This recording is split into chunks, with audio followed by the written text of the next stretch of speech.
Schools and churches are closing. Sports, parades, and public events are being canceled. Nobody's flying or going to restaurants or parties or rallies. A lot of people are working from home, and everybody is avoiding each other. Is all of this necessary, especially in places where not a single case of the COVID-19 disease has been reported? Isn't this just panic? No, it isn't. It's necessary. But to see why and get an understanding of the dynamics of the COVID-19 pandemic, watch the rest of this video. Social distancing, which means avoiding direct contact with other people, is the most effective way to combat the spread of this disease. I'm going to show you how this works using a model example of a small community of about 30 people. In this example, we're going to assume several things.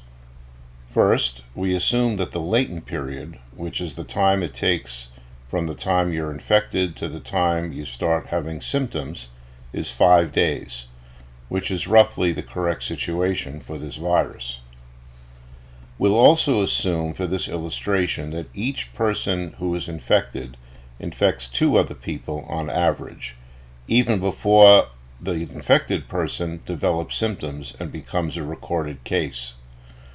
This is also close to what we have seen throughout the world. The problem may start with the arrival of a single infected individual into the community.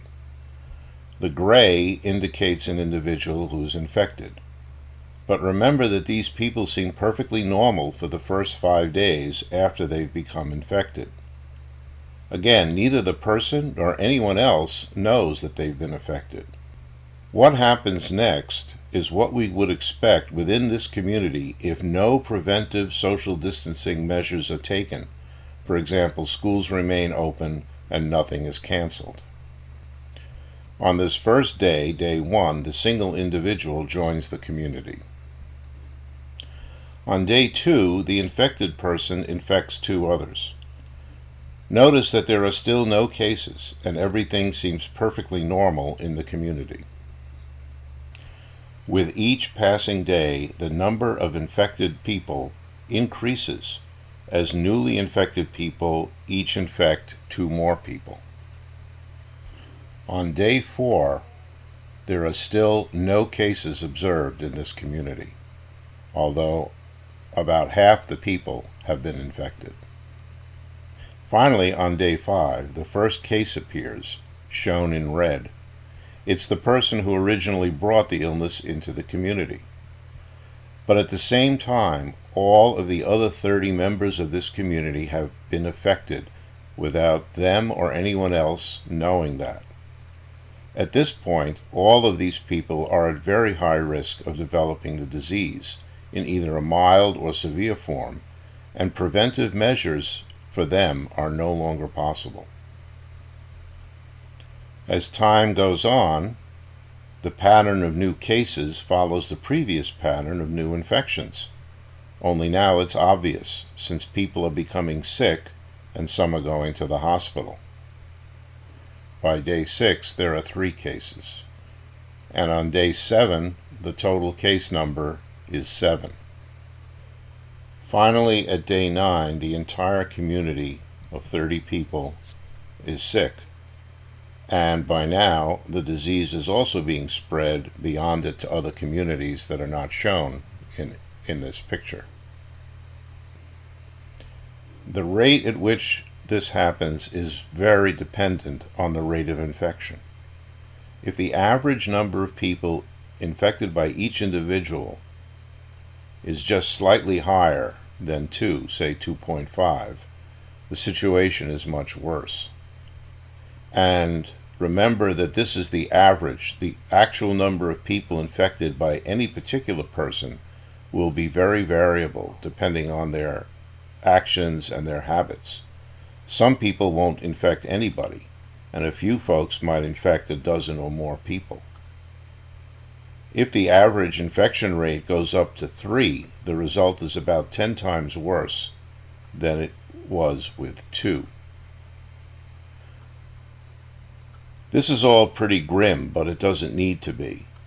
Let's go back to day 4, when many people in the community are infected, but there are still no cases. Now let's assume that this community, which could be a school or a church or just a group of people in a town, begin to practice social distancing.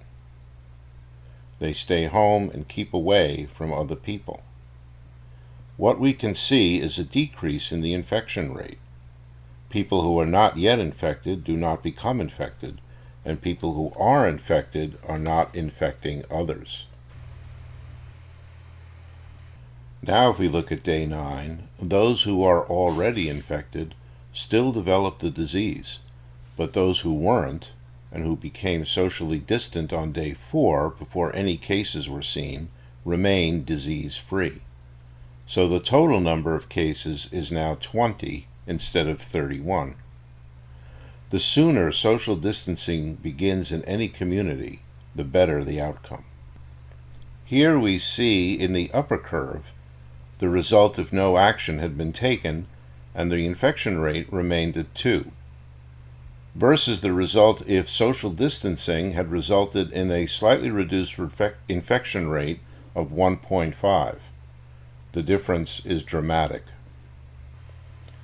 Social distancing saves lives by flattening out the infection rate curve, preventing many cases from developing, and allowing your healthcare services to operate without becoming overwhelmed.